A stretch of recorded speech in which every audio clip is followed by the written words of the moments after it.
And we're live. This is the Generic Live Show for the 3rd of July 2016. This is the Australian election coverage live. Well, yeah, kind of live. Well, I doubt if anything's going to break while we're doing this. I will say up the top of the episode. I think the thing is, if something does break, we are here, but it is live and up to the minute, so we'll update you on things. But I don't know if it'll be, don't know what's going to break. It's going to be a fun show. I will say this is not a normal broadcast. This is only Australian election coverage. 2 hours of only Australian election coverage. So strap in. Here we go. It begins in 3, 2, 1.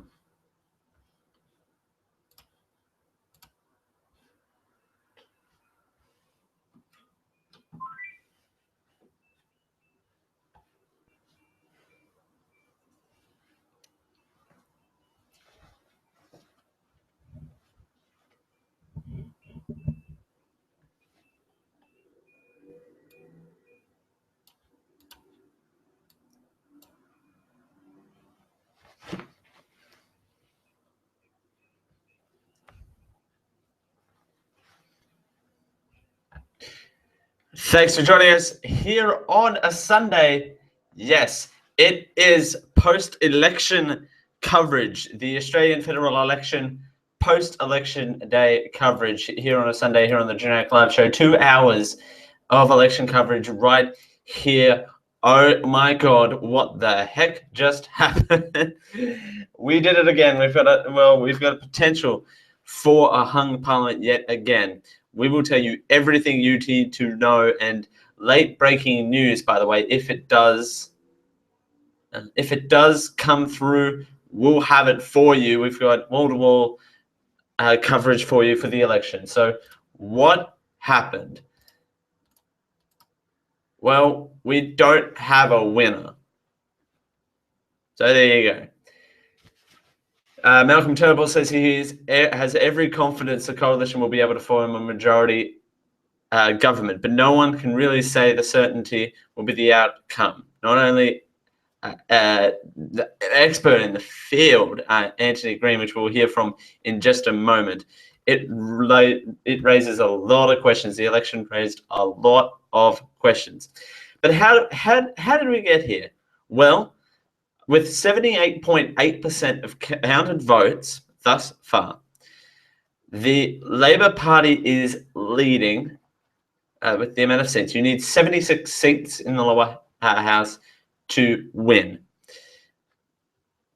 The Labor Party has 67. The Liberal National Party has 65, and there are 5 others being held.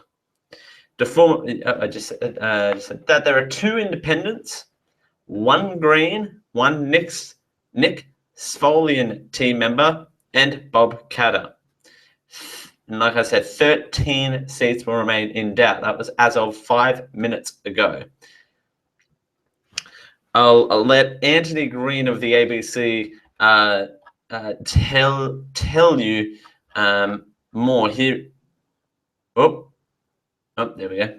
Page refreshed itself. We'll have Anthony Green explain what it means if we do indeed end up in a hung parliament, if the votes don't go through. Here is Anthony Green.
So that is Anthony Green by the from the ABC, basically summarizing better than what I could could ever do at this point.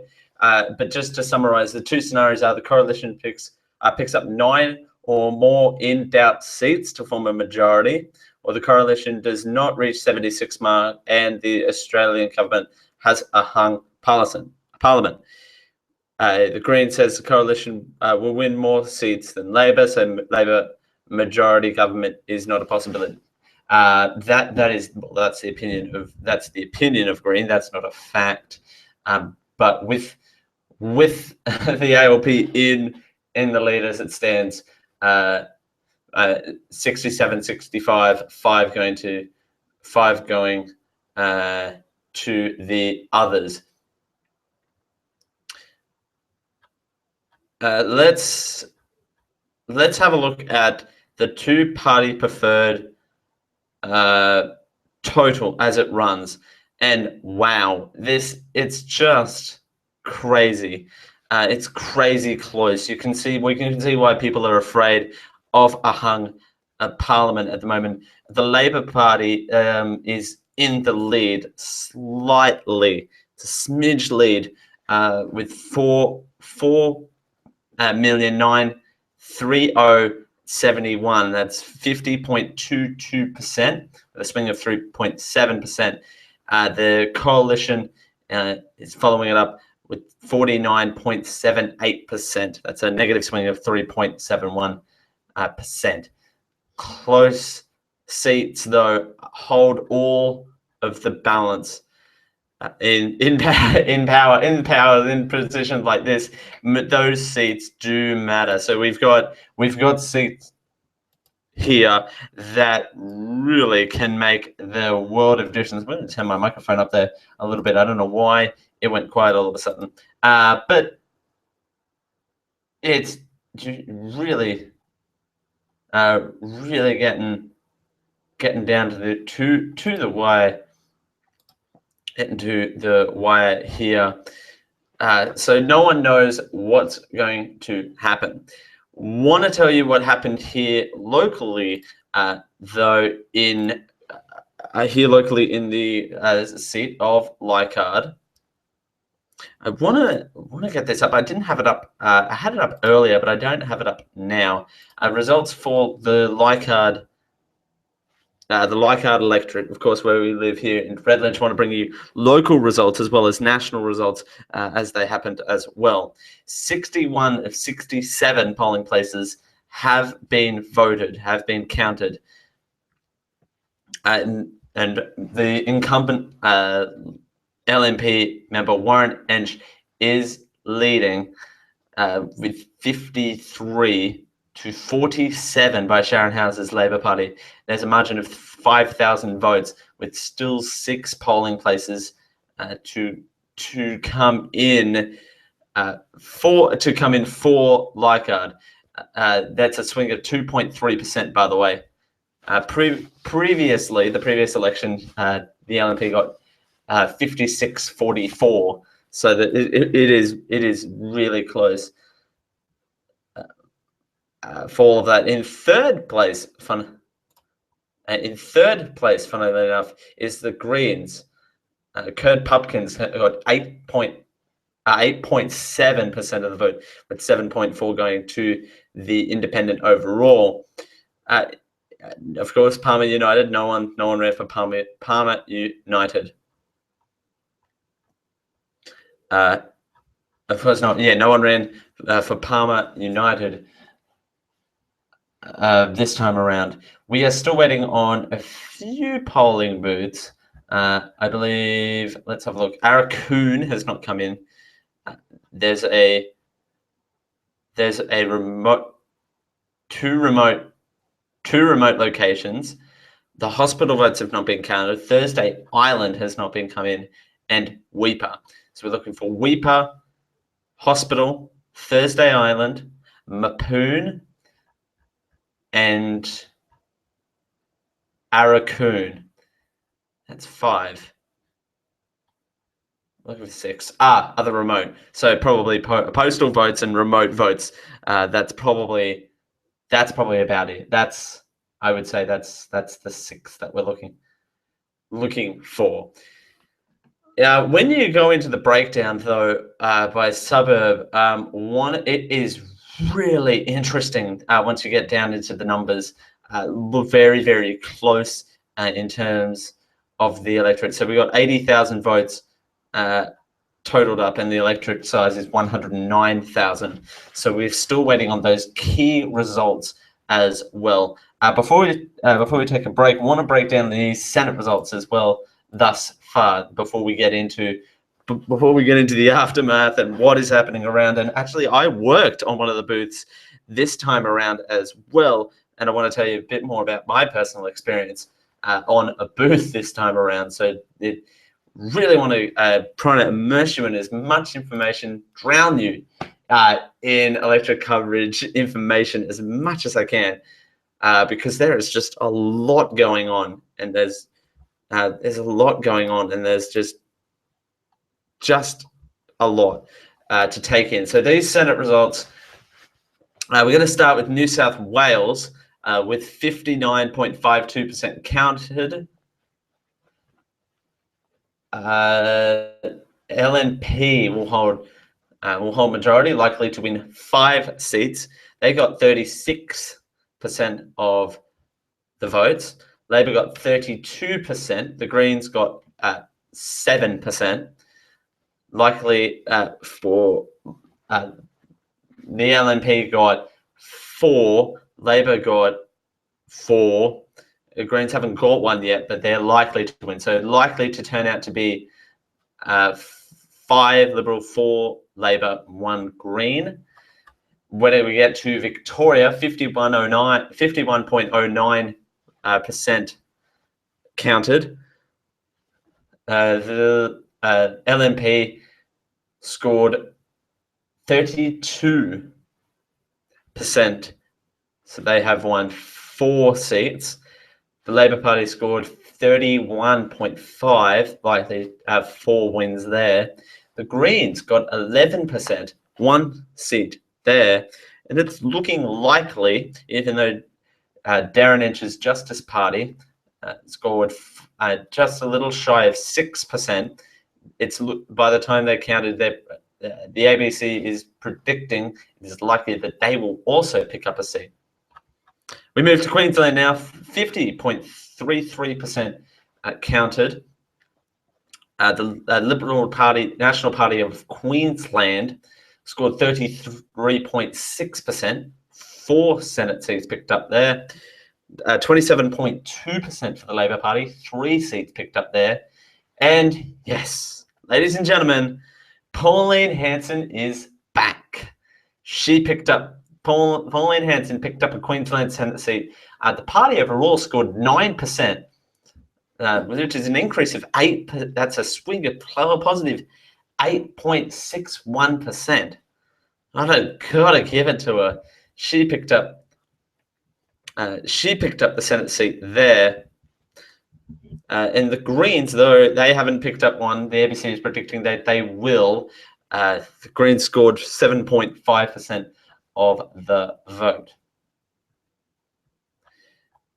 We move to Western Australia, where 59% of vote.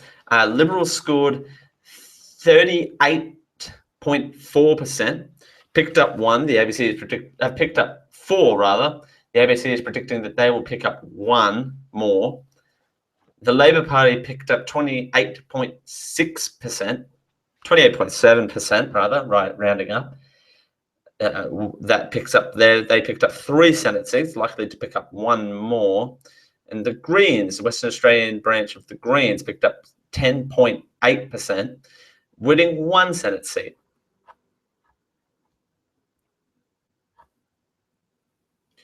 South Australia with 64.2% counted. Liberal picked up 32.4%, which they won 4. Labor Party picked up a little under 28%, which they picked up 3 seats, likely 1 more, which 1 more is in doubt.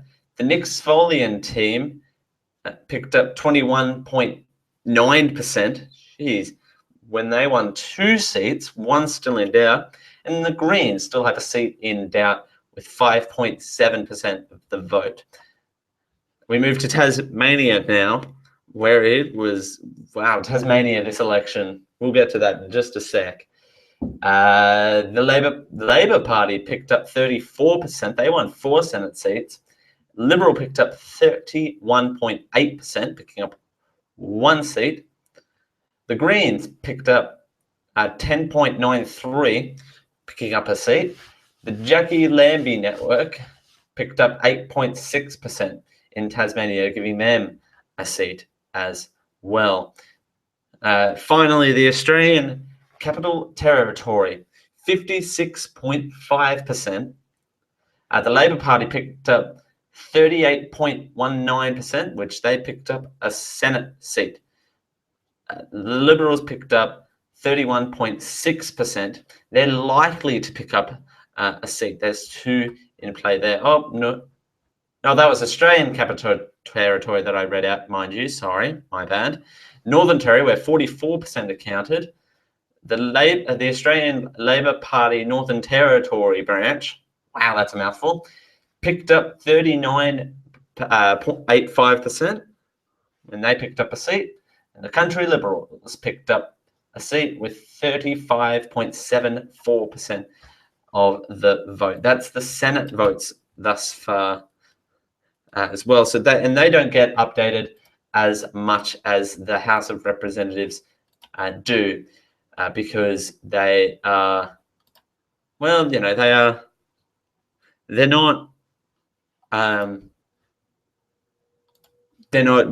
counted, or they don't hold a priority as well as that. As we continue here on GLS for a Sunday post-election coverage, we'll break down the vote. We'll break down the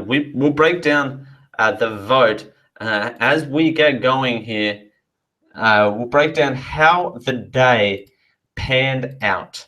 Also, I'll tell you some personal experience I found from the Senate booth, not the Senate booth, from the booth on the ground. What it was like on the ground at the booth as we continue here on GLS. Thank you for joining us on this very special Australian federal election coverage right here on GLS for your Sunday. It's 9:19.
Thanks for joining us here on the Generic Live Show. That's right, it is wall-to-wall election coverage here on the Generic Live Show after post-election coverage. We'll update you right now on how it all shook out. If you weren't listening, if you're just joining us, we have no idea who the next Prime Minister is at its current stage. The ABC is reporting, as of 1 minute ago, 78.8% was counted. The ABC and the Electoral Commission are reporting two different things. I was informed over the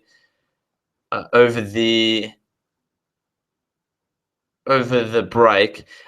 So the ABC is reporting the ALP have 67 to LNP's 65. Other includes 5, I believe 2 independents, Nick's Volian team, Bob Katter, and a Green Party member. All have seats. Like I said, 13 stay in doubt. But the AEC are reporting that the Labor Party are leading in 69. Too close for the seats for the Labor Party. The coalition have 64 seats. 3 are close for the Labor Party. Greens are leading in 1 seat. Katter Australia Party are leading in 1 seat. The Nick Svolian team are leading in 2 seats. Independents are leading in 2 seats, and there are still 6 seats non-determined. That's what the AEC are reporting. So I'm probably gonna give you both because it's really up in the air at this point. What is going to happen? Counting will resume on Tuesday. That's including postal votes that are still to be held. Here in Leichhardt, we have 80.8% counted. It's too close. Oh, I believe we're still waiting for 6 polling booths. I think it's too close to make it official at this point. I personally believe so. It shouldn't be called until we're all said and done. I know some news agents here locally who are calling it. I'm not going to do that. Even if it was swinging against the person who I voted for, I wouldn't call it. 53%. I want to make sure I get that right. I believe it's 53-47. Where is it on my thing here? There it is. 53 for the current sitting LNP member Warren Entsch. 47. So it's a 53-47 for the current incumbent LNP member. And we are waiting for 6 polling booths to return. Third place.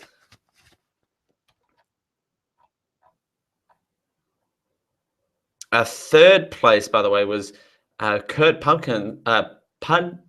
Pudkins, who has a little over 8% as well. I want to mention that on first preference, not in the 2-party preferred, but just in first preference. I want to mention the Greens came in 3rd in the electorate of Leichhardt. What just happened? Here is a blog. The ABC. Most of the news coverage will come from the ABC, but here is a blog breakdown updated 7 hours ago of what happened. So the Malcolm Turnbull's coalition government is facing a desperate fight to hang on to majority in Parliament. On the count so far, as 165, 11 fewer than the 76 needed. So that's is that what the AEC are reporting?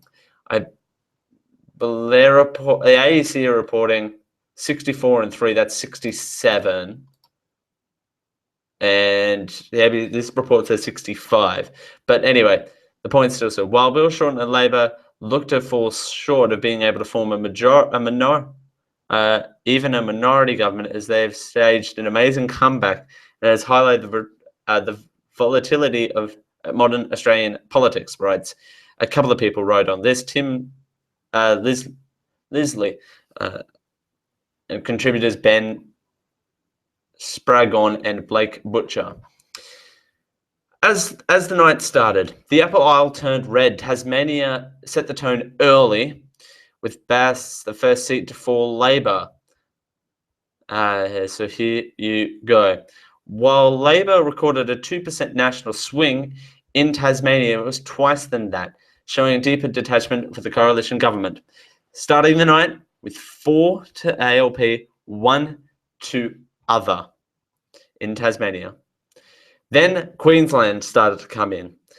Elections were often decided in the Sunshine State, and 2016 looks to be no exception. The ALP was likely to pick up between 2 to 4 seats in Queensland, including the key Turnbull backer Riot Roy, who saw his 6% margin washed away, and now he's resumed the record, the youngest member to ever be voted out. Wow. Labor is also ahead in the regional seat of Herbert, the state's north, and 4 seats across the don't want to say that.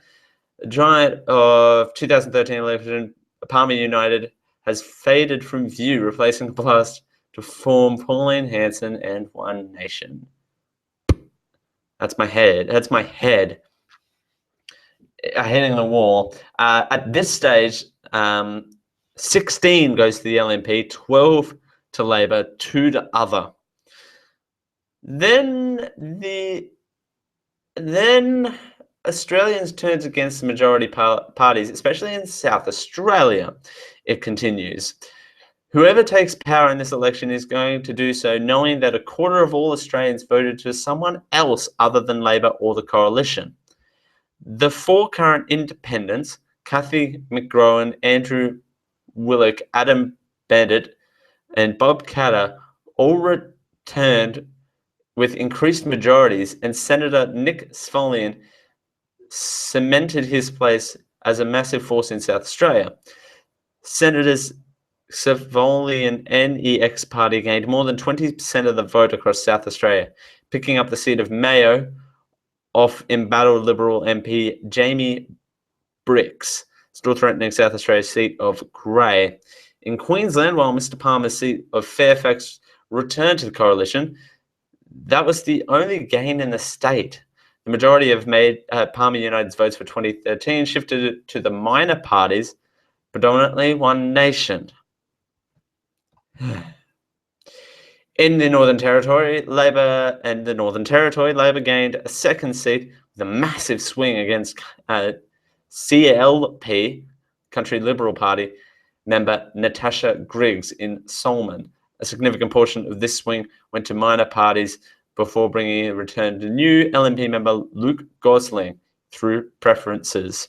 At this stage in the night, ALP had 21, LNP 19, others 3. Lots of swinging going around in Victoria as more results came in. Okay. The departure of popular former Labor Speaker Anna Burke gave the coalition one of its few likely gains of the night of her seat of Chisholm,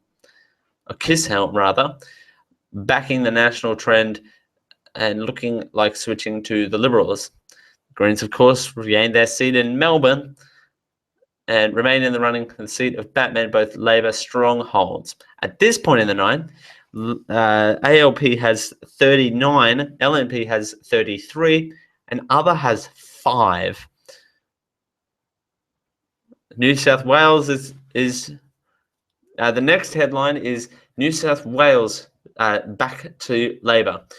Based on newsprint alone, Western Sydney, in the spiritual home of the federal election, where the Prime Minister losing press pack yesterday to make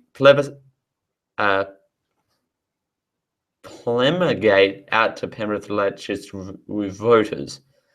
Let's see. At this point, ALP had 63, 54, and 5 to others. Western Australia, though, not so lucky. While Western Australia was traditionally a coalition stronghold, Labor managed to win the new seat of Burt. Wow. And that's where we left the night. 67, 65, 65, 5. Malcolm Turnbull says he has every confidence as we continue here on GLS, wall-to-wall election coverage today. Wall to wall. As we continue, we'll see what's up, what's predicted up ahead for Australia, and we'll also talk about what the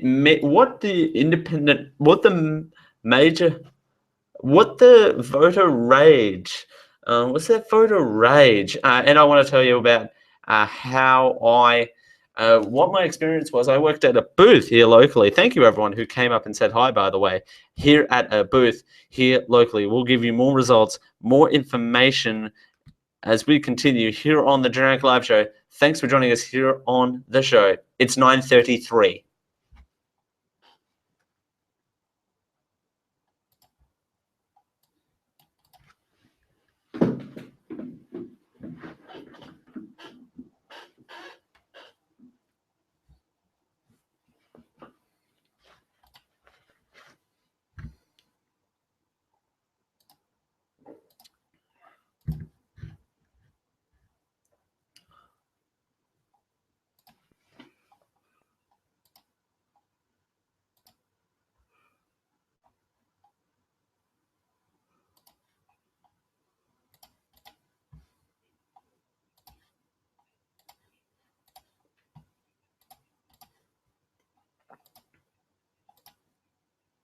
Do that weekly. And you can help that happen with as little as $1 per month. That's right, $1. $1. There's nothing you can buy with a buck these days. A buck a month would help us out tremendously. Just head on over to patreon.com/geekio to help us out. We thank you, the listeners, for your support and keeping the lights on here at the show.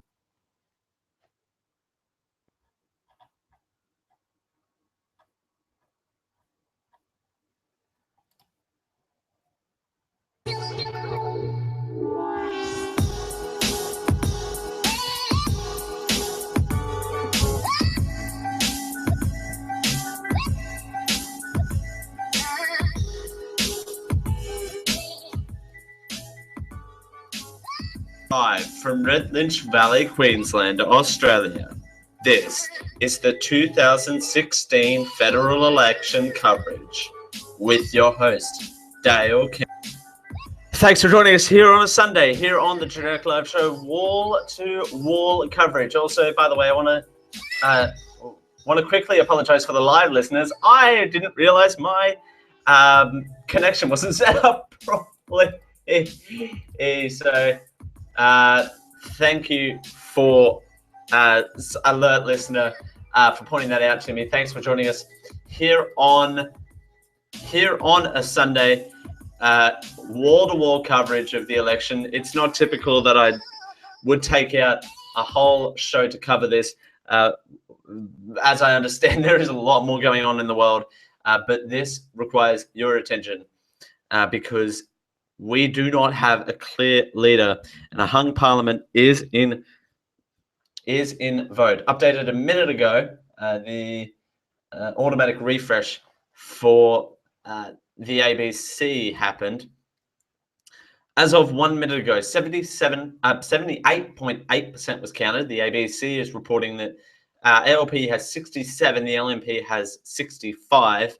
There are 5 going to others, while the AEC, the Australian Electoral Commission, are reporting that Labor is leading at 69 seats, with 2 close seats for the Labor Party.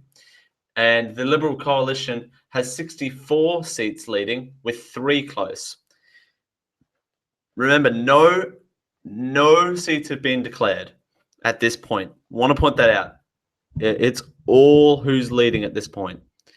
1 seat is leading for the Greens. That's the seat of Melbourne. Canada Australia Party, 1 seat is leading. Remember, that is Kennedy, that seat. I know that for a fact. 2 seats leading for the Nick Swollian team, 2 seats leading for independents, and 6 seats not determined on who's winning where. It is that close, folks. No clear leader. Now, want to bring you. So what could happen if we don't have a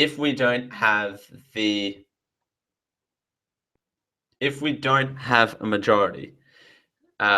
One of two things will happen.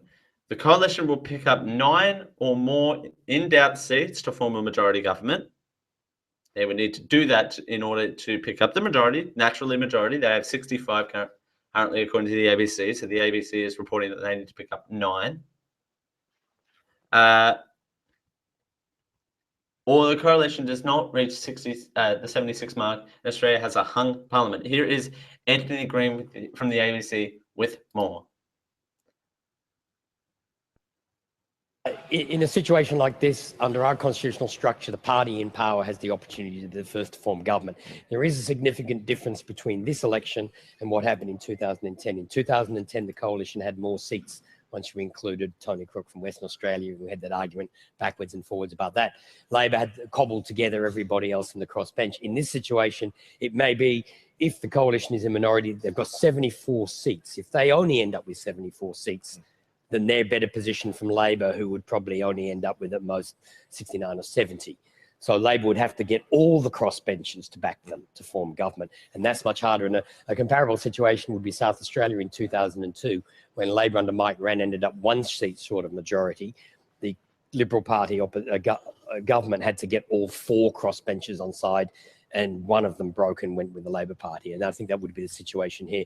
One of the crossbenchers, or 2 of them, would find it very much in their favour to put the government back into office. The only way that the government could be blasted out of office, if you had some sort of arrangement like that, or if it was close enough to majority, would to be voted out. But the worst scenario would be if the Gillard government had won 1 fewer seat in 2010, that parliament could not have survived, because it was a deadlock in an even numbered chamber. With the crossbenchers, the Gillard government had just 1 vote to get a majority.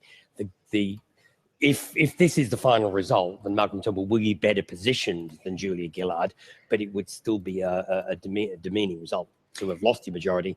And from the first look at the Senate figures just look very difficult to deal with.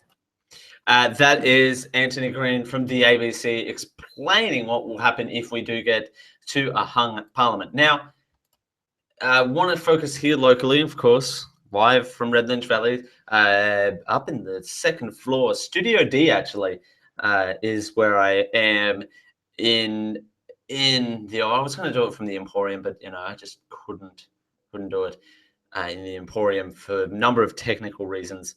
Side note. Want to look at the seat of Leichhardt itself, where we are.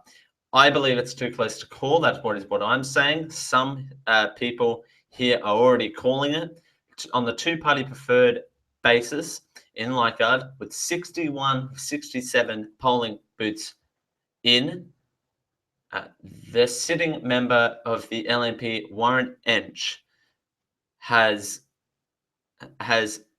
53% against Labor Party's Sharon Howes with 47. It is 53-47. The booths that we're still waiting for are Arakoon.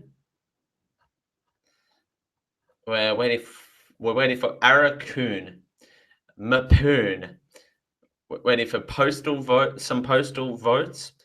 Thursday Island, the hospital votes, and Weipa. That's who we're waiting for. We're waiting for Weipa, hospital, postal, Mapoon, and Arakoon. Excuse me. So we are still waiting for those votes to come in. The AEC says that they're going to put counting on hold until Tuesday for some reason. I don't actually know why they said Why they've said that, actually, by the way, I don't know why. I don't know why they've said that they will put that on hold until Tuesday. I think that's just what they've done.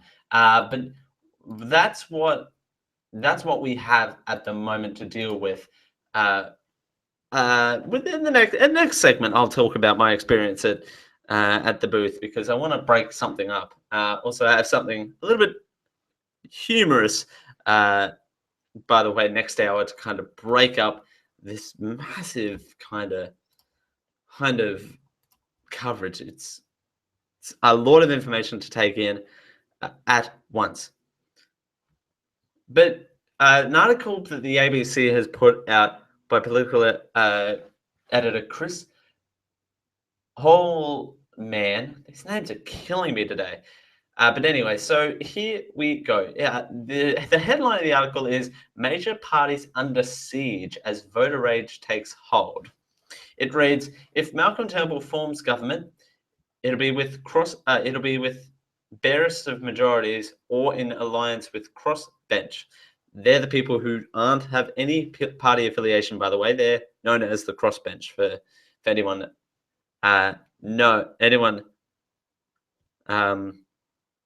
who's wondering.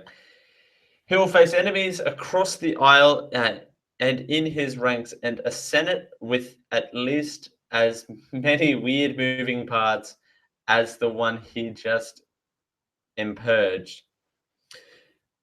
In his early morning speech, he invoked John Howard's narrow victory in 1998 as Taylorism for how he might crobble something that looks like a victory from this ruin. The comparison fails because Mr. Howard was a compassionate politician, the Prime Minister, as provoked again that he is not. Remember, this is an opinion piece. He appealed to Australians to trust him, but too many recalled the coalition's shattered promises of the 2014 budget. Labor's Medi-Scare campaign was outrageous, but it worked because the coalition provided fielded evidence that people had a reason to be afraid. Mr. Turnbull, what is that noise? That's really irritating. Mr. Turnbull promised stability, expecting people to forget he got his job. So a lot of, there's more. Labor recovering, but primary votes still at historic lows. Bill Shorten has given him a lesson in politics. The opposition leader likes to remind people that most in the media and his party had written him off. More fatally, the Prime Minister underestimated him, as Labor once underestimated the killing machine that was Tony Abbott. Mr. Shorten was the most defined of the post-election landscape when he said, although there is no obvious winner as yet, there was clearly one loser, Malcolm Turnbull's agenda. Very nice. Today, the coalition woes were large, but Labor's gains do not disguise the pressure it is under on left and right. The seat of Batman is still under siege from the Greens, and the Liberals might take Chrism. The same voter rage drives support for Donald Trump in the US, and Brexit in the UK has taken hold here.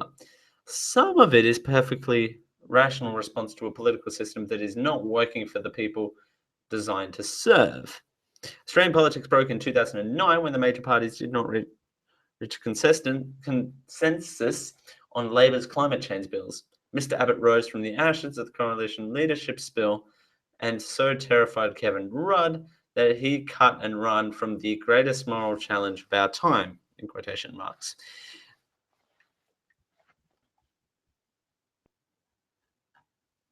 The parallels between the two major parties is now Iran. Labor dispatches its first-term Prime Minister in 2010 and emerges from the election into a hung parliament. The coalition did it last year, now faces the same future. Remember what happened next? Yeah. We're not even going to going to see and remind you how that last hung parliament worked out for everyone. But here's the interesting thing. The rise of the minority parties is interesting to look at. So let's see. In 1950, CLN, that would be...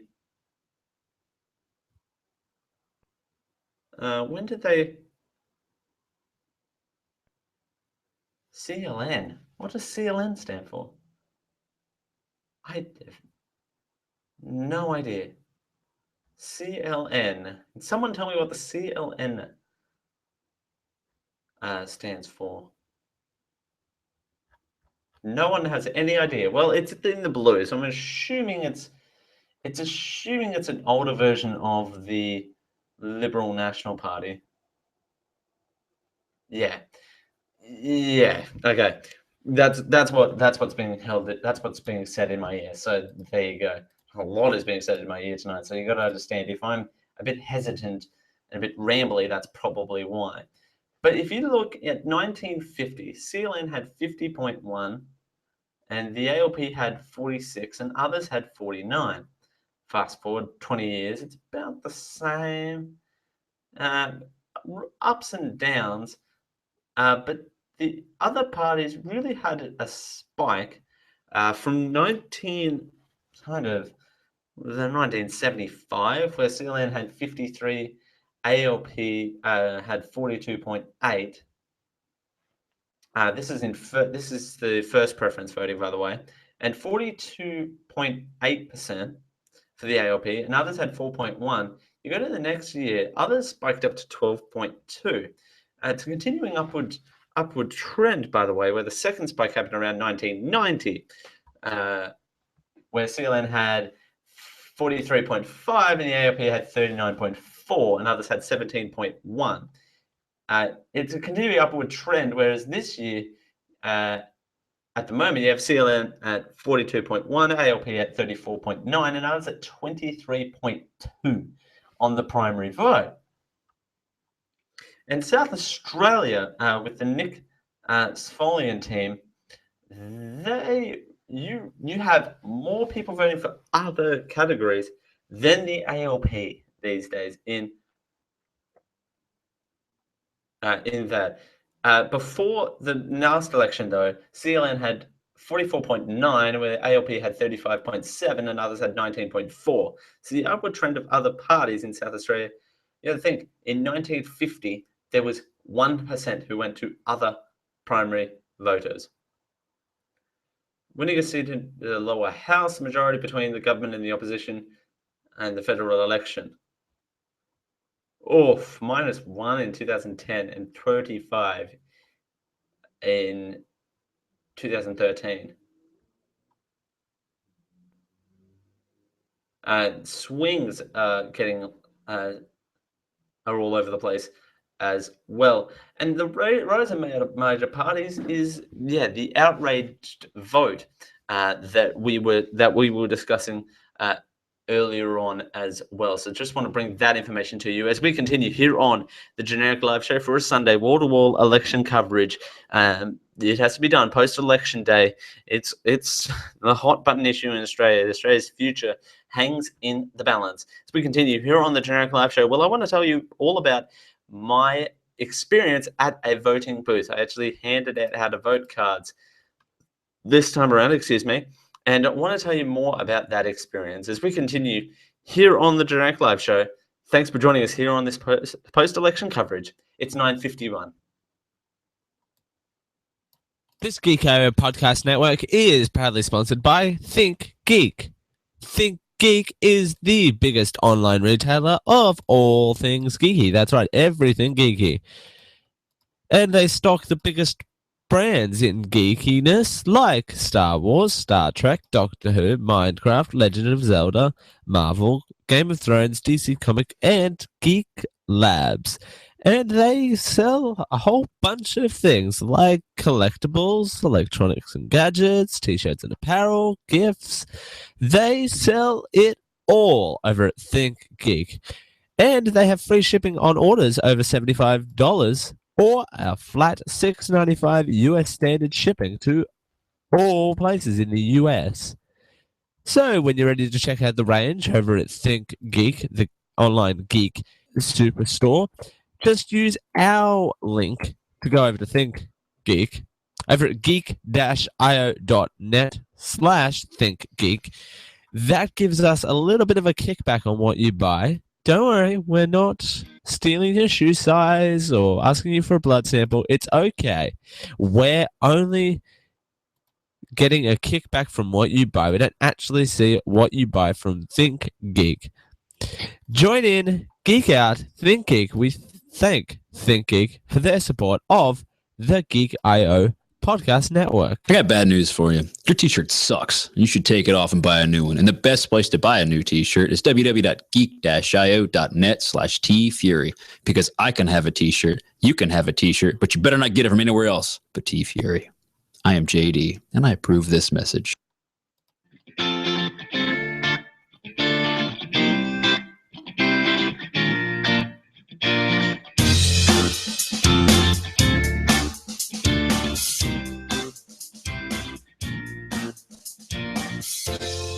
Live from Red Lynch Valley, Queensland, Australia. This is the 2016 federal election coverage with your host, Dale King. Thanks for joining us here on a Sunday post-election day coverage. And wow, what an election it has been. We are still hanging in the balance. We're still hanging in the balance. Still a lot of votes to come in. As of 7 minutes ago, no change to the vote. 65 LNP, 67 to the ALP. Others is 5. That's what the ABC is reporting. The AEC is reporting that the Labor Party is leading, not one, leading in 69 parties. Close is 2, so that's a total of 71. The LNP is leading in 64 seats, close in 3 of them. The Greens is leading in 1 seat.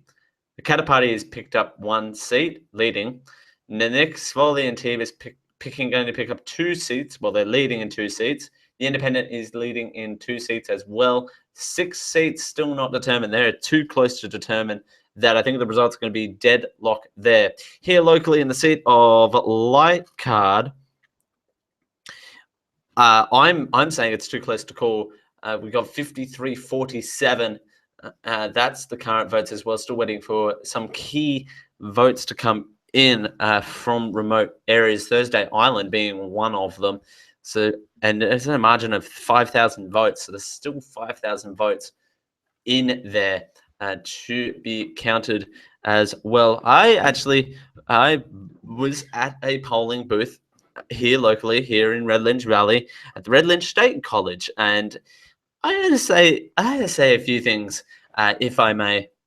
We're going to give you a whole bunch of information. This is going to be information filled.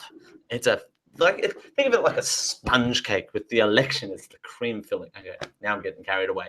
But anyway, as I was saying, I was at Red Lynch Valley, and thank you to people who come up to me and said hello. There's a few of them, actually. I had a few listeners come out here and say hello to me because that's fun. I actually enjoy when people stop me in the streets and actually said, "Hi, Dale," generic live show and all the rest of it. So, and well, some people refer to that radio show that I do. So thanks for that, whatever that means. But fans are a fan either way. So I was actually at a polling booth. I want to tell you all my experience of it, and it's free. This is online, so I'm not gonna. And I can say what I like, obviously, but I don't want to drag anyone through the mud. Full disclaimer, and I should have put this at the top of the show, and I can't think why I didn't. But I was volunteering for the Labor Party, Labor Party volunteer. But Not that that matters for this type of coverage, but it matters here. So I was handing out voting cards. I was put up at the entrance, pretty much the entrance, one of the main entrances anyway, the main entrance. There was 3 of us up there. There was myself, member of the Liberal LNP, and an independent up there. One of the independent candidates, representatives were up at the main entrance handing out. I'm going to say, well, they're a lot older and wiser than what I am. Not the first time at the rodeo. This is my first time at the rodeo, and I've got a lot of ideas. If I do this again, I've got a lot of ideas on what I'm going to be doing. A lot of ideas of what I'm going to be doing for handing out next time. So I learned a lot on Saturday about myself and about how to put myself out there. What I didn't appreciate of this, and it's all fun games and love and politics, but people were walking up behind us, of course, trying to avoid us, like you would. I mean, I understand the psyche. I mean, I'm not trying to force myself on people. I'm a very courteous person, if you know who I am, in public. But people were walking up behind us, and I didn't see. I was focusing on where I was going, and I was facing the other way. There's a path that runs behind where we were standing, and people were walking up, on what would that be, my left-hand side. Would that be on my left-hand side? That would be. So they were walking up behind me. The person who I was with ran across me, kind of shoved me out of the way, to hand out his brochure. And the look on people's faces were like, oh my God, did he just do that? So I came back with sales pitch. I said, they'll push you around too, ha ha ha ha. And so I was charming about it, and the look on the guy's face was, oh crap, he's getting good. And we all shook hands afterwards, say beep. We're all getting along. We're all humans after all. So, and then it's fair game and love and politics. But I just thought, and that happened twice, in 2 separate occasions, and just a constant hackling as well. I got some good hackling tactics, and I really put up a good fight. But really, really interesting experience to actually volunteer and hand out those cards. It's very different than actually being on the other end of that line, receiving them. So wanted to share that experience here at the top of the hour as well. As we continue here on the Generic Live Show, we will continue our election coverage. We'll give you the full rundown on what happened. At the top of the hour here, we'll recap most of the Senate results. We'll run down the Senate results first, then give you the House of Representatives, because the Senate votes are a mess.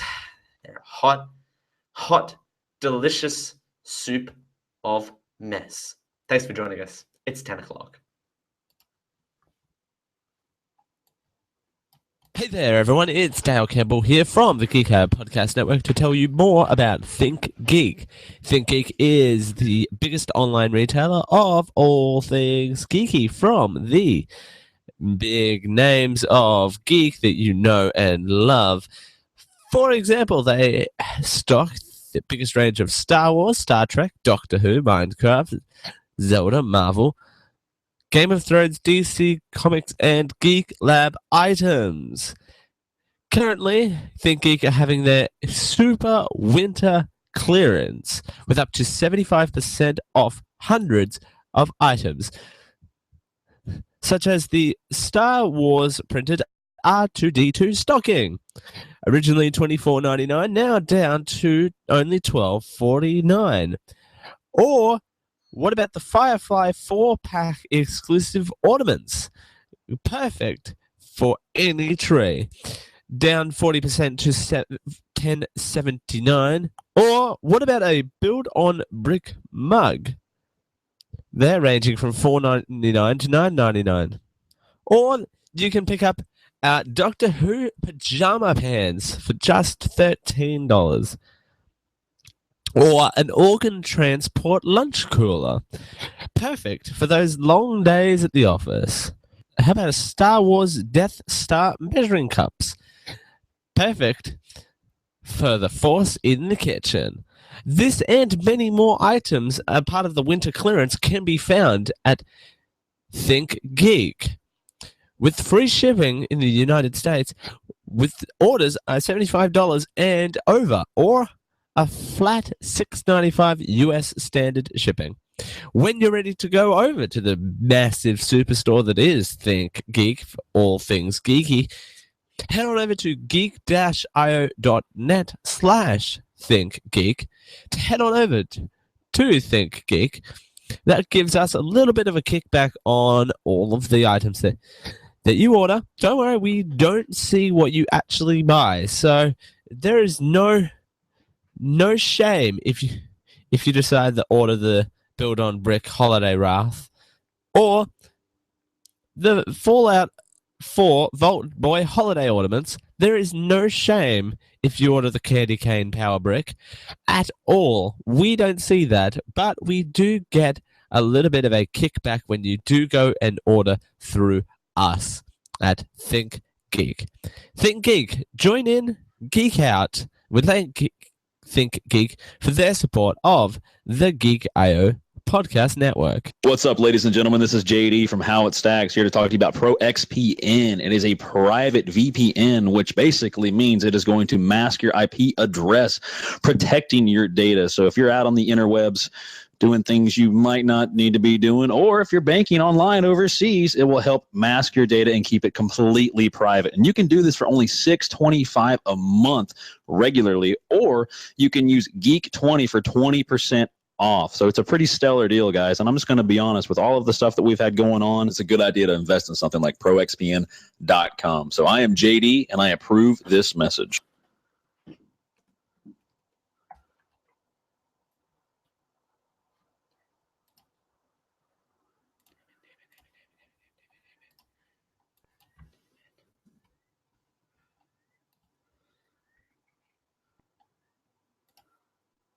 Me now, it means that I don't like it.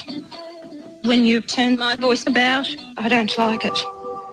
When you vote One Nation out, my language has been murdered. My language has been murdered. My shopping trolley murdered. My groceries just gone. I don't like it. When you've turned my voice about, I don't like it. When you vote One Nation out, my language has been murdered. My language has been murdered. My shopping trolley murdered. My groceries just gone. 1, 2, 3, 4, 5, 6, 7, 8 racist rubbish. Hi, from Red Lynch Valley, Queensland, Australia. This is the 2016 federal election coverage with your host, Dale King.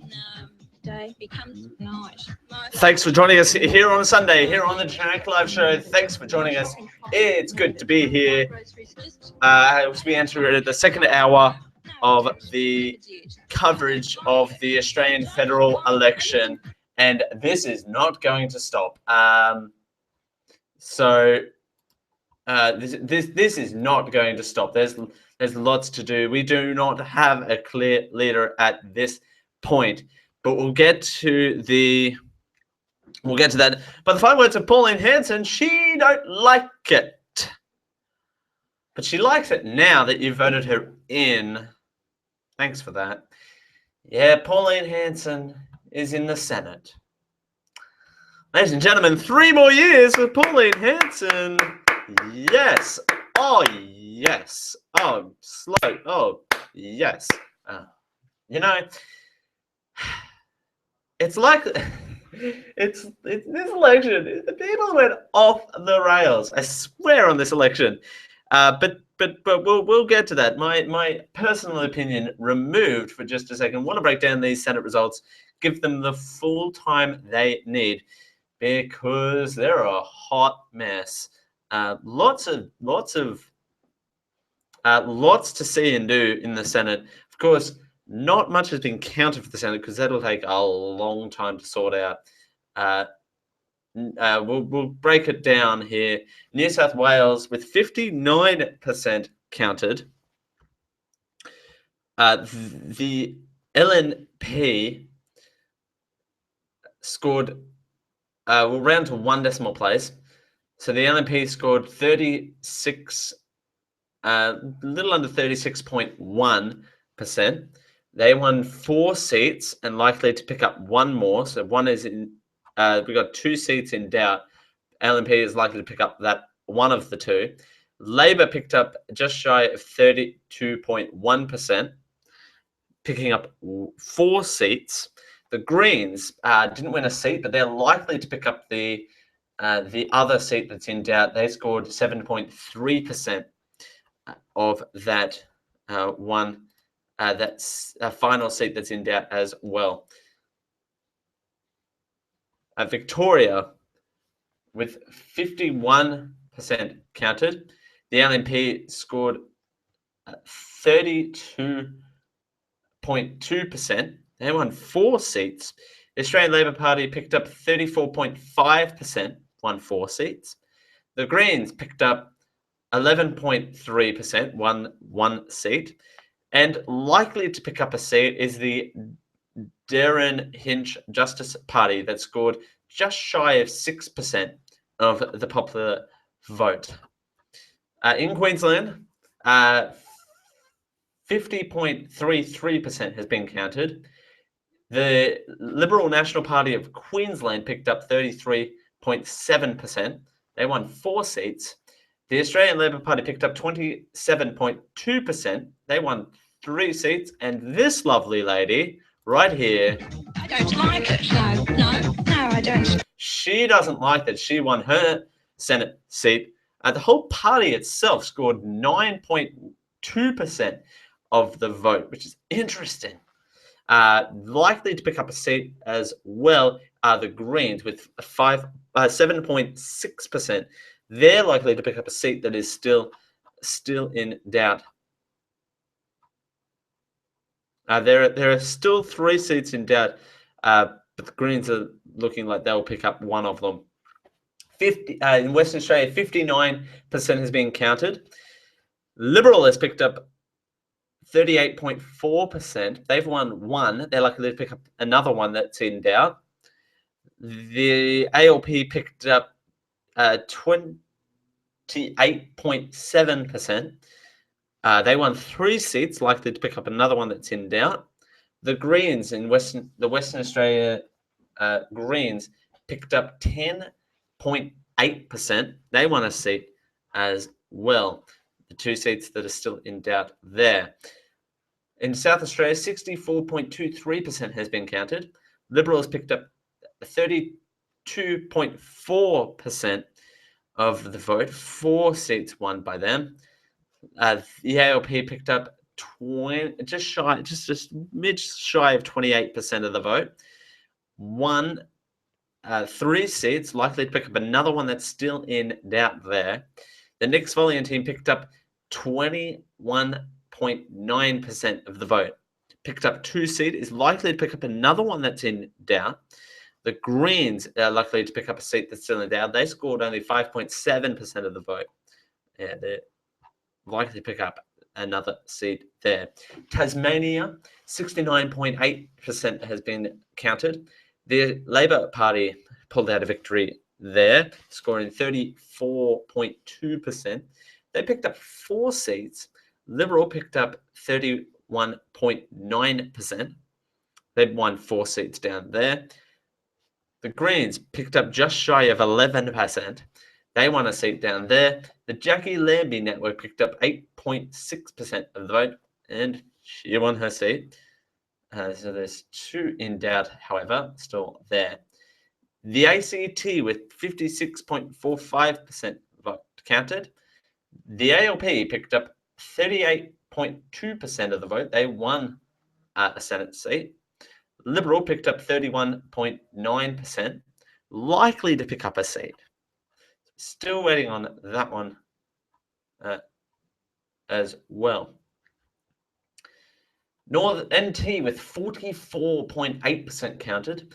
The Australian Labor Party Northern Territory branch, mouthful, won 39.9%, won a Senate seat, and the Country Liberals of Northern Territory picked up 35.8%, won a Senate seat.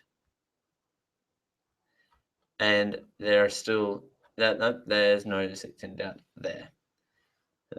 Interesting stuff. The Senate, as described by, who was it that described it? It was a hot mess. Anthony Green said it was a hot mess. On the half hour, we'll tell you how the night broke down bit by bit, though, because that requires a bit more time. We tried to squeeze it all into a small section, but we need kind of a larger section to kind of break it in as well.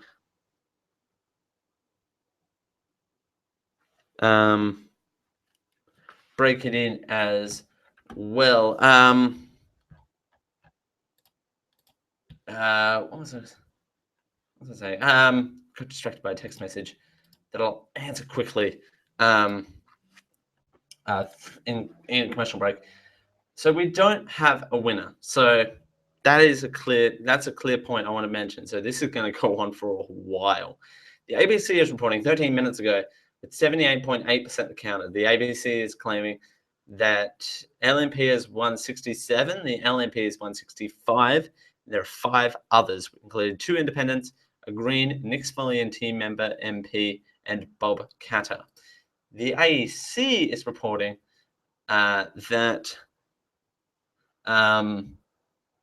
the AEC is saying that Labor is leading in 69 seats, 2 close seats. The LNP is leading in 64, 3 close seats. The Greens are leading in 1 seat. Katter's leading in 1 seat. The Nick Scullion team is leading in 2 seats. Independent is leading in 2 seats, and 6 are still too close to predict. None of the 150 seats of representatives have been called officially. In here locally, the seat of Leichhardt is interesting, and the 2-party preferred basis. The current incumbent Liberal Party member Warren Entsch has 53%, whereas Sharon Howes, the Labor Party member, has 47%. So 53-47. 2-party preferred. 61 of the 67 polling places have been counted. You've got to remember that some local news agencies are calling it. I'm not going to, because I'm not a news agency. So I'm not calling it. But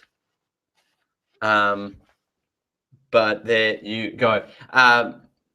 Because there's still a few remote votes to get in.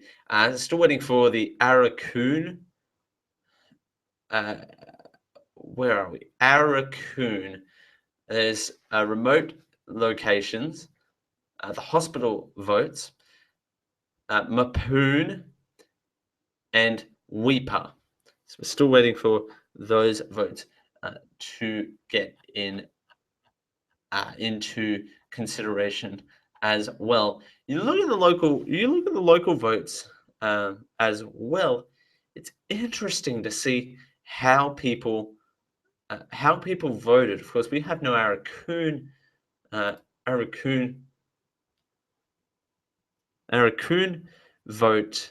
votes in yet, so we don't know how that happened. Remember, there's a margin of a bit over 5,000 votes between the 2 candidates at this point, and we're still waiting for 6 polling places.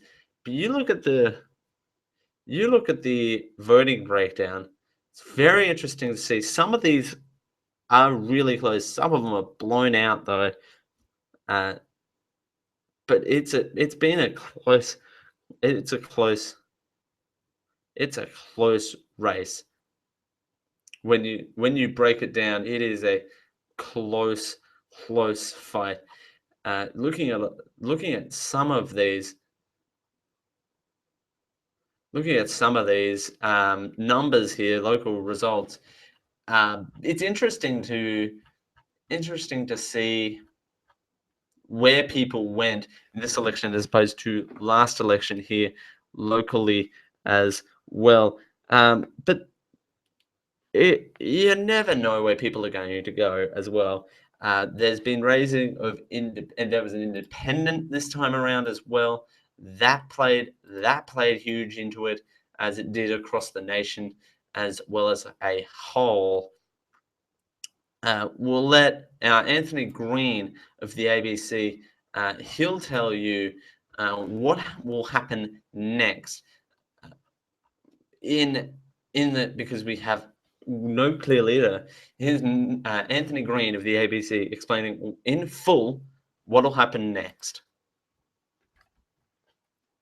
In a situation like this, under our constitutional structure, the party in power has the opportunity to first form government. There is a significant difference between this election and what happened in 2010. In 2010, the coalition had more seats once you included Tony Crook from Western Australia. We had that argument backwards and forwards about that. Labor had cobbled together everybody else in the crossbench. In this situation, it may be, if the coalition is a minority, they've got 74 seats. If they only end up with 74 seats, then they're better positioned from Labor, who would probably only end up with at most 69 or 70. So Labor would have to get all the crossbenchers to back them to form government. And that's much harder. And a comparable situation would be South Australia in 2002, when Labor under Mike Rann ended up one seat short of majority. The Liberal Party government had to get all four crossbenchers on side, and one of them broke and went with the Labor Party. And I think that would be the situation here. One of the crossbenchers, or two of them, would find it very much in their favour to put the government back into office. The only way that the government could be blasted out of office, if you had some sort of arrangement like that, or if it was close enough to majority, would be voted out. But the worst scenario would be if the Gillard government had won one fewer seat in 2010, that parliament could not have survived, because it was a deadlock in an even-numbered chamber.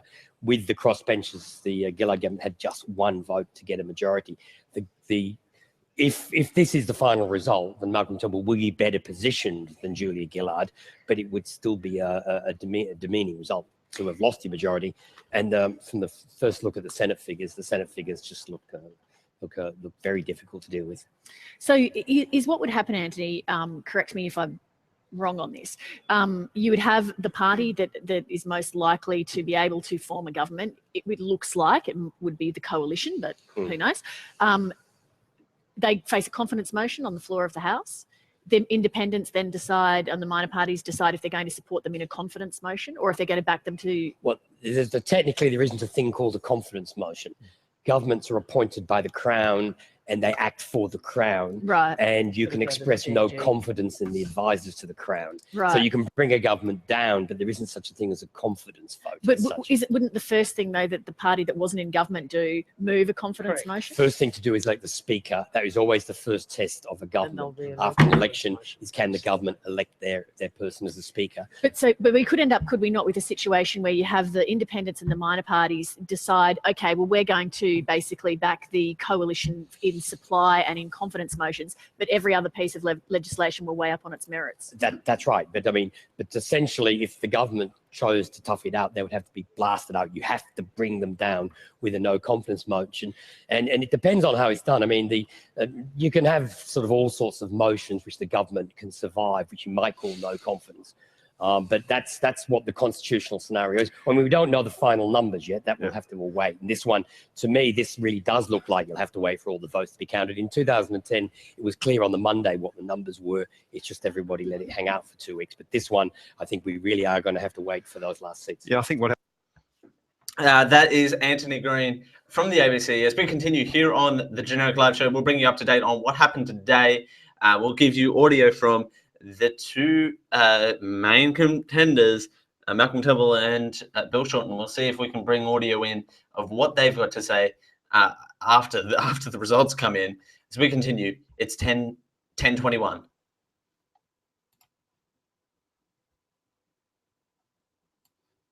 This Geek Area Podcast Network is proudly sponsored by Think Geek. Think Geek is the biggest online retailer of all things geeky. That's right, everything geeky. And they stock the biggest brands in geekiness like Star Wars, Star Trek, Doctor Who, Minecraft, Legend of Zelda, Marvel, Game of Thrones, DC Comic, and Geek Labs. And they sell a whole bunch of things like collectibles, electronics and gadgets, t-shirts and apparel, gifts. They sell it all over at Think Geek. And they have free shipping on orders over $75 or a flat $6.95 US standard shipping to all places in the US. So when you're ready to check out the range over at Think Geek, the online geek superstore, just use our link to go over to Think Geek over at geek-io.net/thinkgeek. That gives us a little bit of a kickback on what you buy. Don't worry, we're not stealing your shoe size or asking you for a blood sample. It's okay. We're only getting a kickback from what you buy. We don't actually see what you buy from Think Geek. Join in, geek out, Think Geek. We thank Think Geek for their support of the Geek.io podcast network.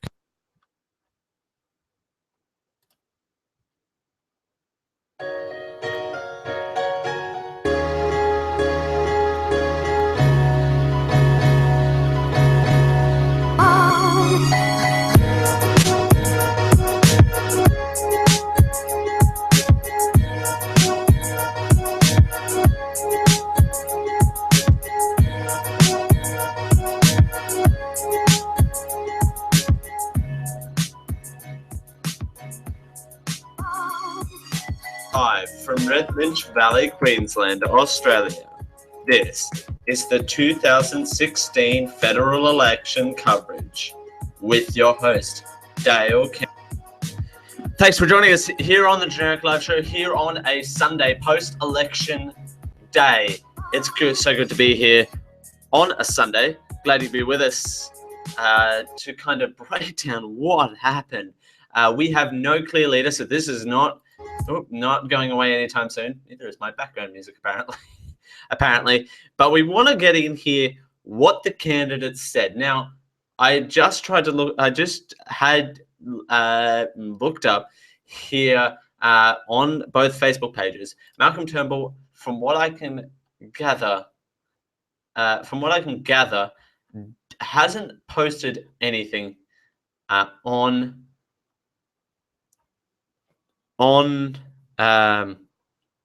Facebook.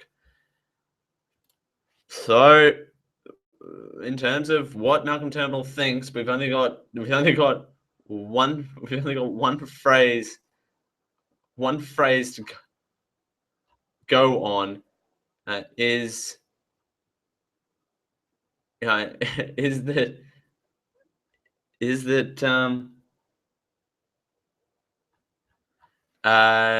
that he is confident that he will form government. That is all that he is confident of. But Bill Shorten, on the other hand, did hold a press conference. Not that I'm favoring. Again, I looked up both parties on Facebook, and this is what Bill Shorten. Bill Shorten's the only one who did have a live event. Here is Bill Shorten as he enters the press conference. Here's a few words. We won't play the whole thing because the whole thing's really long. The speech is really long, but we'll play a couple of minutes of it here. Here is Bill Shorten approaching the stage.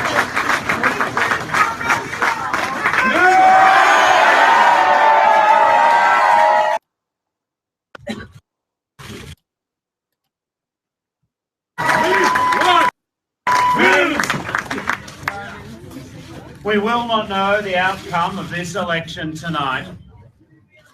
Indeed, we may not know it for some days to come. But there is one thing for sure. The Labor Party is back.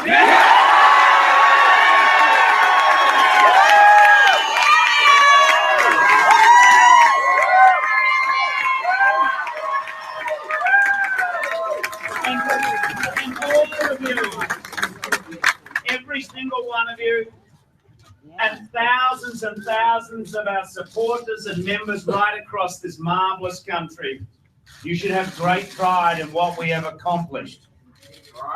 In the past 3 years, we have united as a party. In the past 8 weeks, we have run a magnificent campaign. We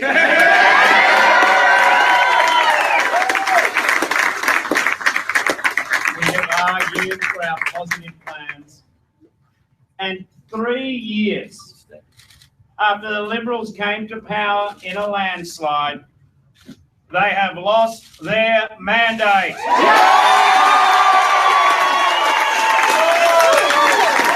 Bill Shorten, shortly after the election, this would be last night. Again, Bill Shorten's the only one who's been holding live events. This is Bill Shorten earlier this afternoon saying a few more words.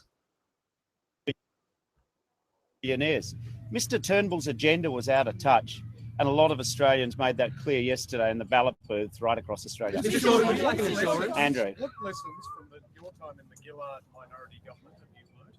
Do you think you can handle minority government better than those days, and can you out-negotiate Malcolm Turnbull over the next 4 days to secure the The Australian people want to see this parliament work together. Now, we've done what other political parties didn't do. We've outlined a full agenda, a comprehensive set of policies. We'll work with people of goodwill from all political persuasions. Let me be clear, if Malcolm Turnbull could go back to being the old Malcolm Turnbull and stand up on climate change, we could get a deal on climate change in a very short time. If Malcolm Turnbull would go back to being the old Malcolm Turnbull before he was hostage to the right wing of his party, we could sort out marriage equality within 100 days of this election. If Malcolm Turnbull wants to be constructive on infrastructure and depoliticise it, I'm sure we can get things done. And when I look at the crossbenchers, I'm sure they want to be constructive as well.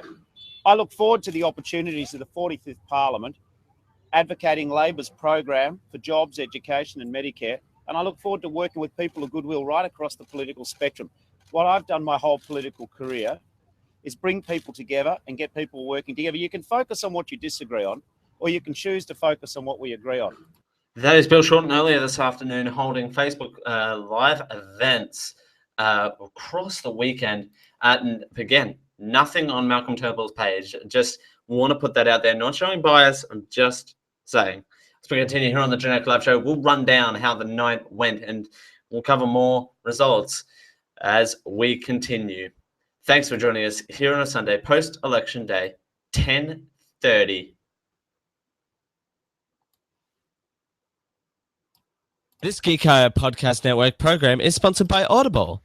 They're the leaders in digital audiobooks on the internet. Choose from over 100,000 titles across all types of literature, including fiction, non-fiction, and periodicals. Try audible.com now and get your first 30 days of Audible Listener Gold membership plan for free. That's right, free, which includes 1 audiobook credit per month. After your 30-day trial, your membership will renew for just $14.95 per month, so you can continue to receive your audiobook credit per month, plus members-only discounts on all audio purchases. If audiobooks aren't quite your thing, well, that's okay. Audible also have a variety of radio and TV programs and audio versions of magazines and newspapers. There's something for everyone. Check out geek-io.net/audible for all of the details. And we thank Audible for their support of the Geek.io podcast network. The Geek.io network is sponsored by Tweaked Audio. With 7 styles and 7 colors, there are mic'd and not mic'd options available, designed to sound great with music and talk, and engineered for durability. All options come with a lifetime guaranteed and a noise-reducing design, so you don't get distracted and focus on what matters most. Compatible with all of your devices, even those weird Windows phone no one likes. We have an exciting offer just for our listeners. If you use the coupon code GEEK at checkout, you will receive a third off your order plus free worldwide shipping.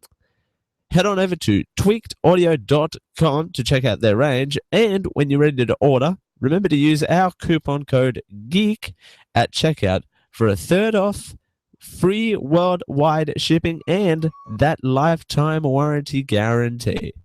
We thank Tweaked Audio for their support of the Geek.io network.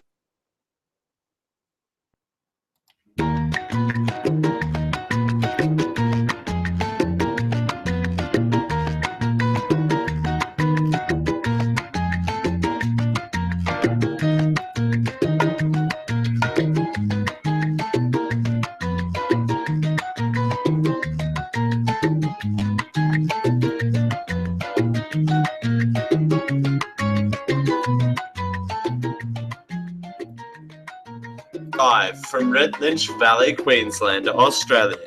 This is the 2016 federal election coverage with your host, Dale King. Thanks for joining us here on a Sunday. Post-election coverage indeed. It's wall-to-wall coverage of the federal election. No clear leader in terms of where we are. There's no clear leader. No one. One majority yesterday.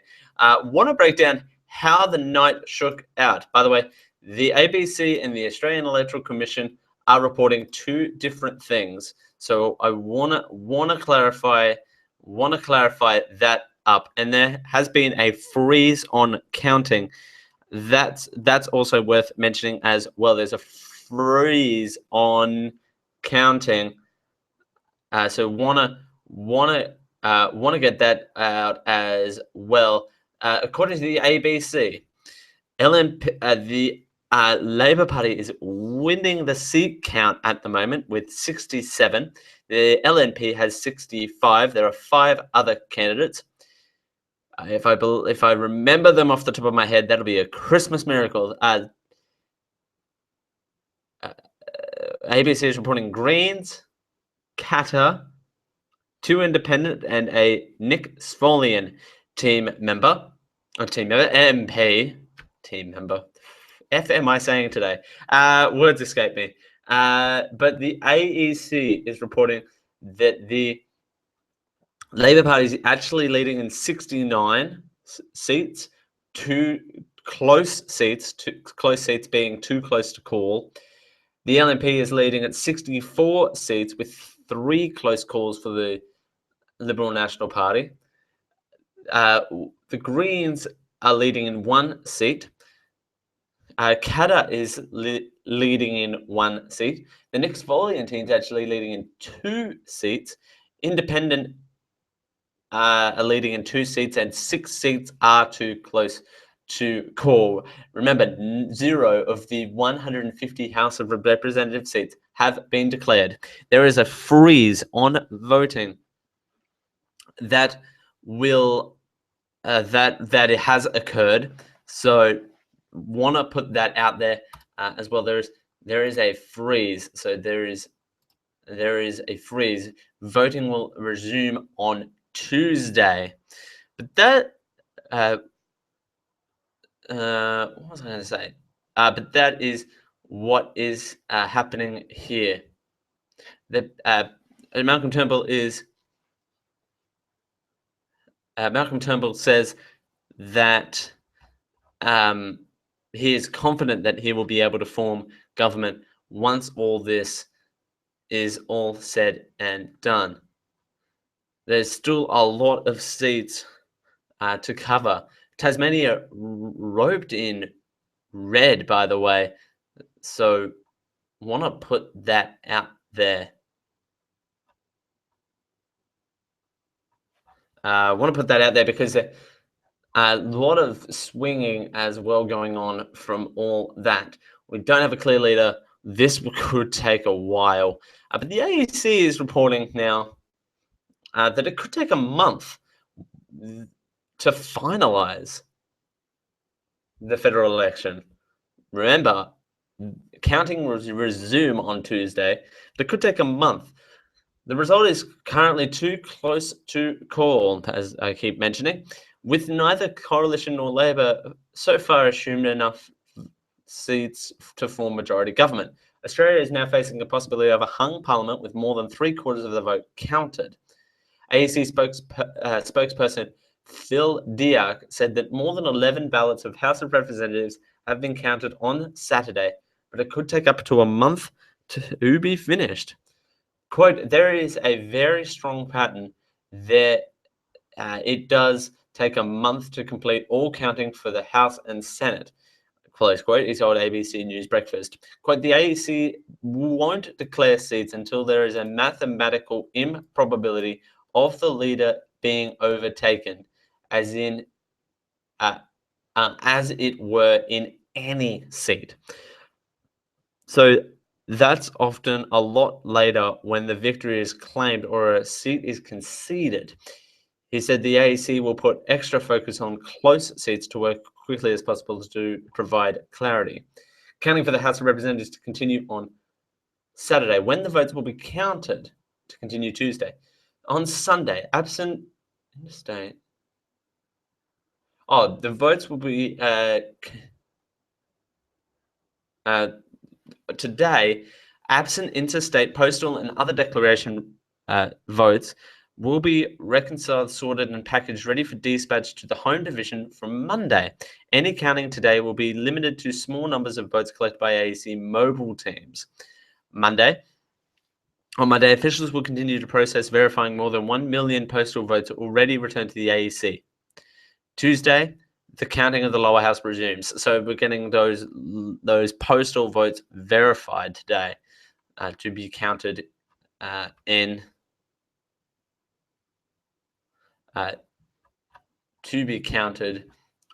Tuesday. As we all know, here in Leichhardt particularly, we have a lot of mobile teams. We had up to 5 mobile teams, plus remote areas such as like Arakoon and Weipa, which we are still waiting on to be done. They're not called, the AEC isn't calling it. Local news outlets are calling a victory for sitting member LNP Warren Entsch. I'm not calling it because it is way too close to call. 53-47% is the split between LNP Warren Entsch and Sharon Howes, the Labor candidate here. So how did it all shake down? Well, it all shook down like this over the night. It all started with Tasmania, as all LNPs lost their seats, with 4 of the 5 federal seats in Tasmania going to Labor, and the MP Andrew Wilkie holding the 5th.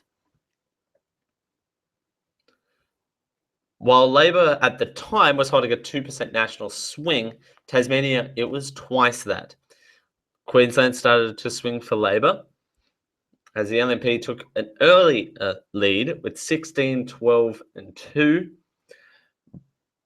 But Australians slowly swung against the major parties in South Australia, where at the time where the South Australian results were coming in, 21-19-3, 21 being the ALP.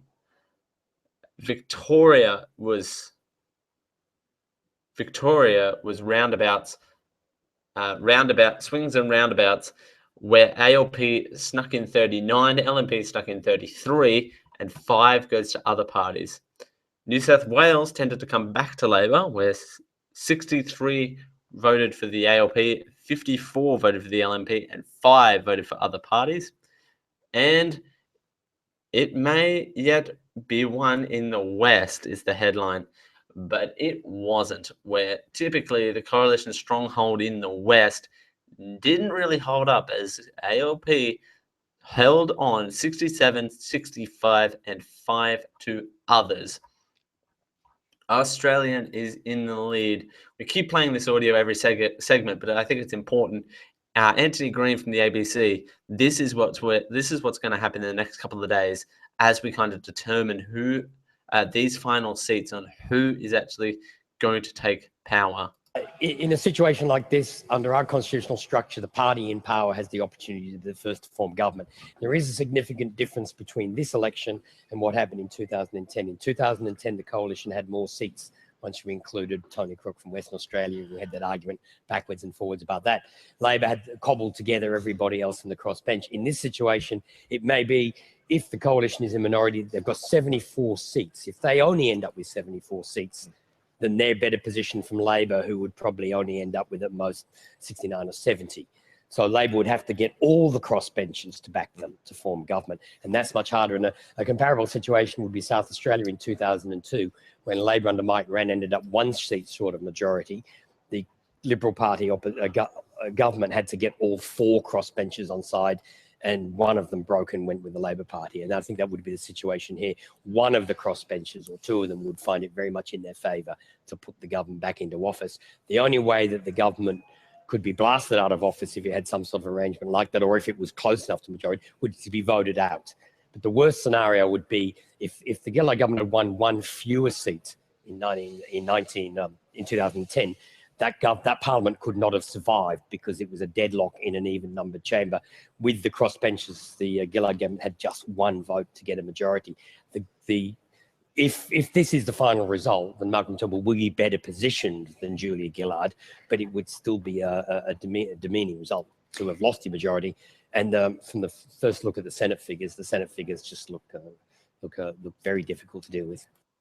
Anthony Green there from the ABC, kind of explaining what will happen next. Well, this is how today actually shaped out for a lot of the people, and it's another big day. Malcolm Turnbull said he was quietly confident that he'll be able to form a majority government, but no one can really say because there's too many seats in calls. This raises a lot of particular questions, and those can be answered here. Okay. That's just explaining what we just said.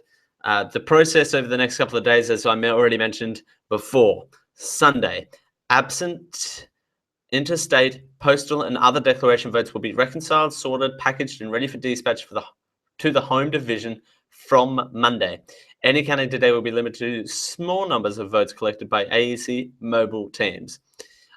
Monday, officials will continue the process of verifying more than 1 million postal votes already returned to the AEC. Tuesday, counting of lower house votes continues.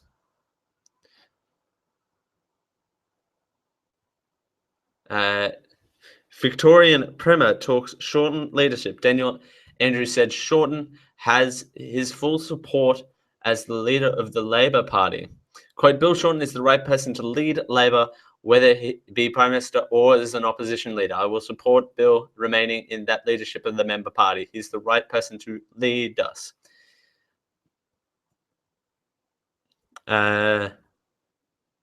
Bill Shorten posted this video, actually, as we continue a live blog here. Hold on.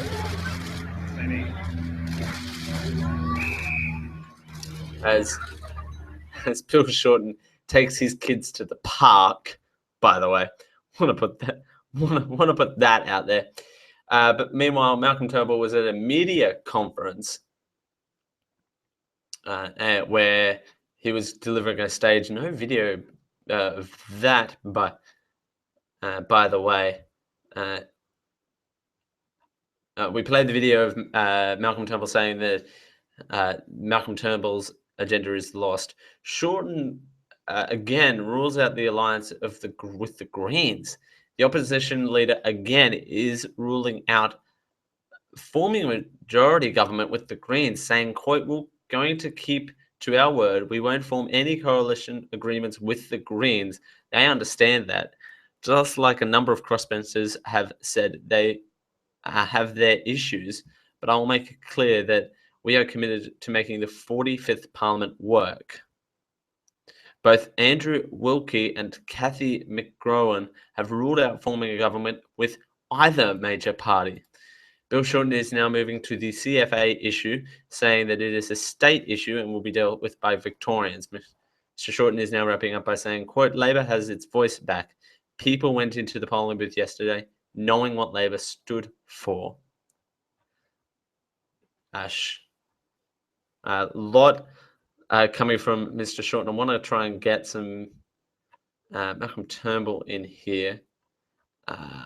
Here's the Quietly Confident video, by the way. I want to play this for But you. it will be a number of days before the Electoral Commission completes the count. I remain quietly confident that a majority coalition government will be returned at this election when the counting is completed. The Electoral Commission has advised that it will resume the counting of ballot papers on Tuesday. Now, the reason the result was not clear last night was that around a third of Australians voted in pre-polling or via a postal vote. A very high percentage, and one that tends to get that has been getting higher at each election. Now, a number of the pre-polls, the absentee votes and all the postal votes are yet to be fully counted, and that will determine the result in as many as 12 undecided seats. And there may be recounts in other close contests, and I suspect that we will see seats moving from one side of the ledger to the other until the count is completed at the end of the week. Now, as you know, our experience is that these postal votes and pre-poll votes indeed traditionally favour Liberal and National Party candidates, especially when they are incumbents. So if that trend were to be manifest again here, that is likely to deliver majority government to the coalition, but time will tell. And so we will have to await the outcome of the counting. I want to pay tribute to the members that were not returned at this election. I've spoken to them today, and I thank them and their families for their dedication and service to the nation. And I welcome to the Parliament those candidates newly elected. Some very, very talented and outstanding Australians are joining the Parliament. And I know that in addition, above all, Australians seek greater certainty, greater clarity, stability in their government. While the count will take a number of days, probably till the end of next week, I can promise all Australians that we will dedicate our efforts to ensuring that the state of the new Parliament is resolved without division or rancour. That is Malcolm Turnbull there. He is saying he's quietly confident of returning to government. We are coming up on a break. That's why I've cut this short. It is a close race. The AEC updated they haven't updated their figures, but want to mention real quick the two-party preferred votes, because we haven't mentioned this for a while. The Australian Labor Party is currently leading 4,930,357. That's 50.22% of the vote against Liberal coalition with 4,887,648 votes. That's 49.78%. So close. It's nail biter. As we continue here on the Generic Live Show, we'll give you a big roundup of what the results are as it stands as we continue, and we're gonna give you something that's a little bit lighter. It's 10:51.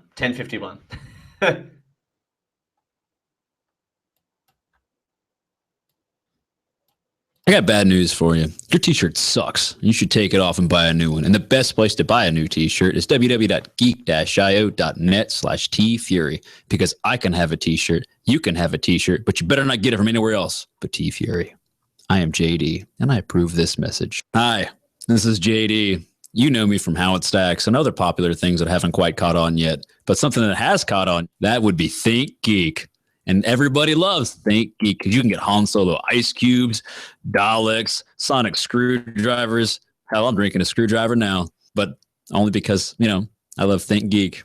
And you can get all of those things except for, a screwdriver at geek-io.net/thinkgeek. And once again, I'm JD from How It Stacks and other things. This podcast is proudly sponsored by Amazon. Amazon has all of your needs for all occasions.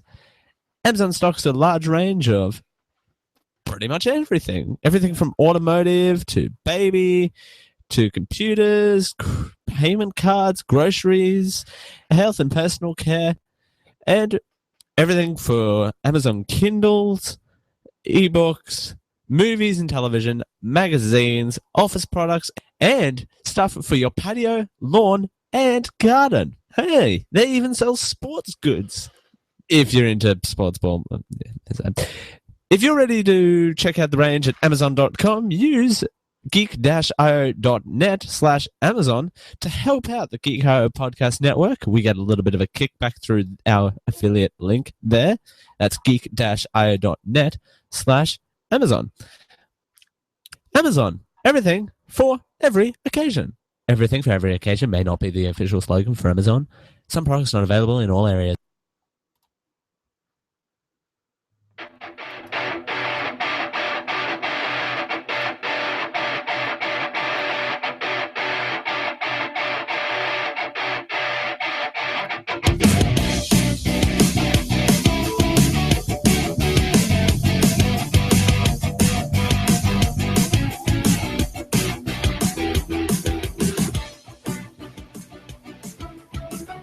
From Redlich Valley, Queensland, Australia. This is the 2016 federal election coverage with your host, Dale King. Thanks for joining us here on a Sunday, here on the Generic Live Show. Yes, it has been wall-to-wall election coverage trying to ascertain what just happened. There is no clear majority. We've spent the last 2 hours basically telling you that we are all still undecided votes here. So want to get this big, massive roundup, and I want to leave you on something that's a little bit lighter. So, two-party preferred across the nation. Labor Party holds 4,930,357 votes. That's 50.22% of the votes. Liberal Coalition, 4,887,648. That's 49.78% of the vote. The AEC is reporting, we're just going to focus on the AEC at this point. Australian Labor Party are leading in 69 seats, are close in 2 seats. The LNP is leading 64 seats, close in 3. The Greens are leading in 1 seat. Katter is leading in 1 seat. Nick Solly and team are leading in 2 seats. Independent are leading in 2 seats. And 6 seats are still too close to call. There are no seats of the 150 needed to form government are actually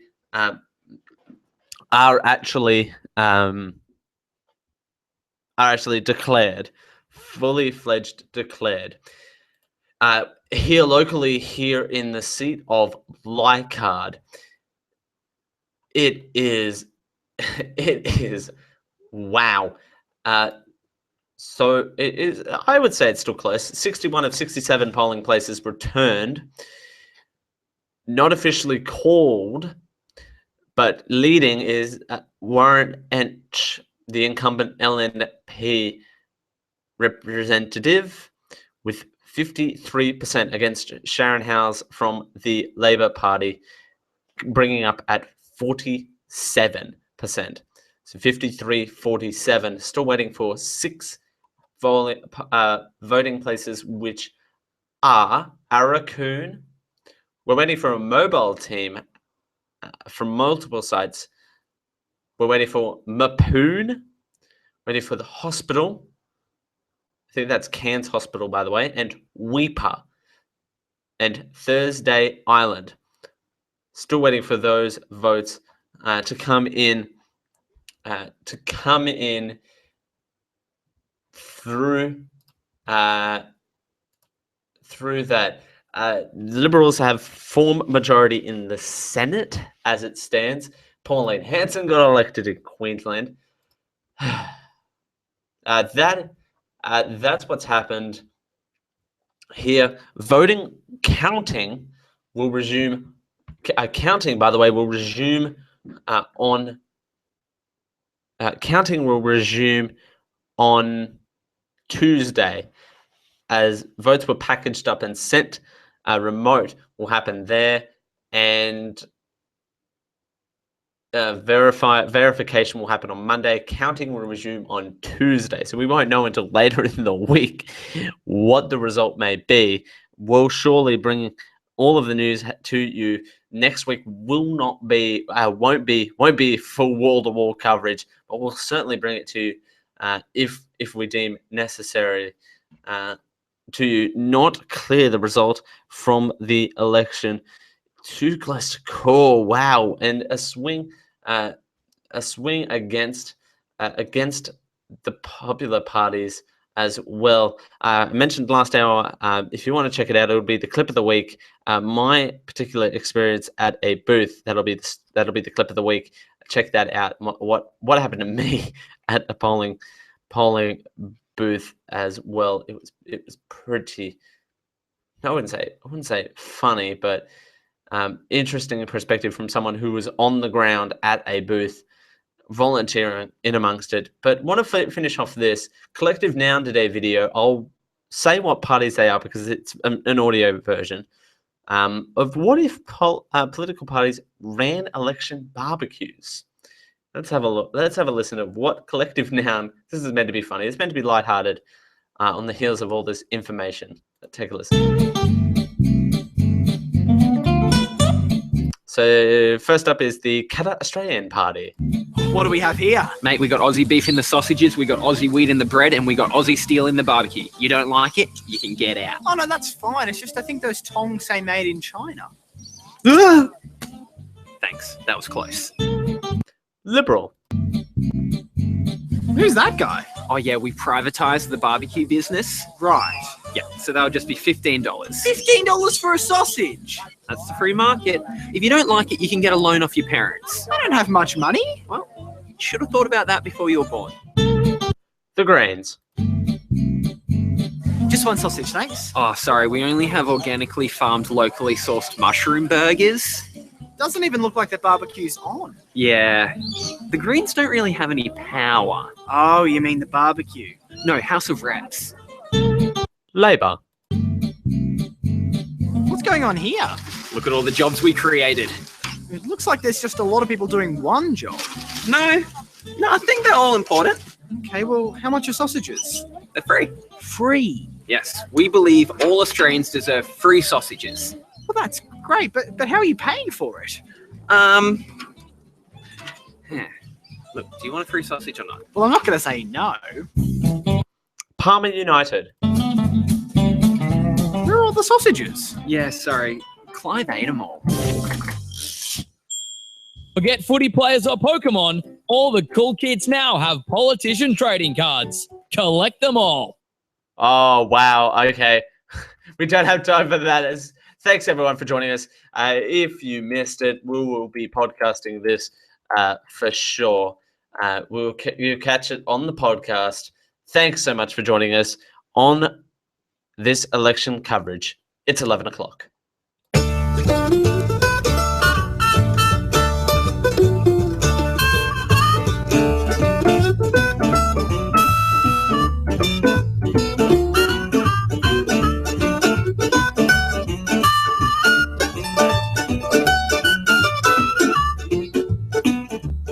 This has been a Chef Wonder Media production. For more, visit chefwondermedia.net. Delivered fresh to your ear holes.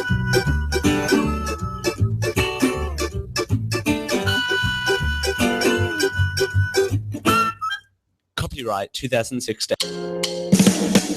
This has been a podcast of the Geek IO Media Network, where you put your geek in and geek out. For more geeky goodness, head over to geek-io.net. Copyright 2016.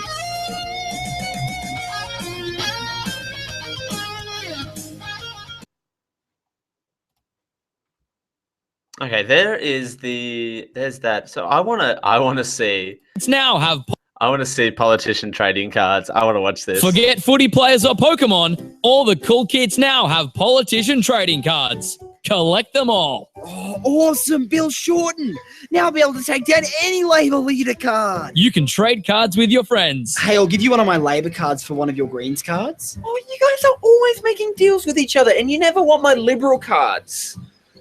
I'm going to go find some independents. You can even battle. I choose Malcolm Turnbull and play Jobs and Growth. It says here that the voters are sick of three-word slogans. Apparently, Jobs and Growth is not very effective. Damn.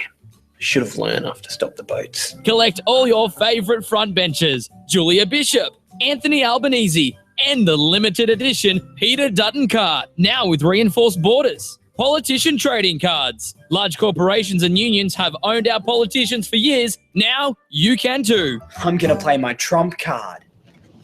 Oh, good one. Now everyone loses. Thanks for coming, everyone. Who's ready for some buzzwords? All right. Thanks, everyone, for joining us. Ta-ta.